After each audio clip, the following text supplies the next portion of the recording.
تجھے تب تک سکون نہیں مل سکتا، تب تک آرام نہیں مل سکتا، تب تک تیری یہی ہاتھوں کی کمائی ہوئی دولت تجھے کامیاب نہیں کر سکتی، جب تک کہ تو اپنی زندگی اور اپنی زندگی میں موجود اپنے تمام معاملات اللہ کے ساتھ نہ جوڑ دے۔ تھک جائے گا بھائی، تیرے دل، دماغ اور جسم کو ایسی تھکاوٹ چڑھے گی نا اللہ کے بغیر کہ ساری دنیا کی میڈیسنز بھی وہ اتار نہیں پائے گی۔ تو ایسی تنہائیاں اپنے اندر فیل کرے گا، ایسے اندھیرے اپنے اندر فیل کرے گا کہ تیرے دل کے اندھیروں کو، تیرے دماغ کے اندھیروں کو دنیا میں موجود سورج کی روشنی بھی دور نہیں کر سکتی۔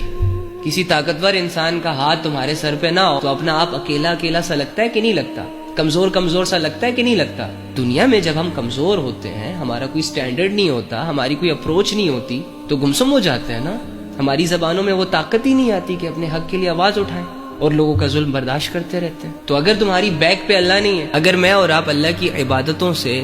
غافل ہو کے اپنی زندگی گزار رہے ہیں، ساری دنیا کو راضی کر بیٹھے، نام بھی بنا لیا لیکن اللہ کی طرف دھیان نہیں گیا اور اللہ کو اپنے ساتھ نہیں لے رہے، تو سوچو جنہوں نے اللہ سے منہ موڑا ہے اور اللہ سے منہ موڑ کر، اللہ سے اپنا تعلق توڑ کر دنیا کے پیچھے بھاگے ہیں، تو اس دنیا نے جتنا ان کو تھکایا ہے نا، وہ آپ امیجن بھی نہیں کر سکتے۔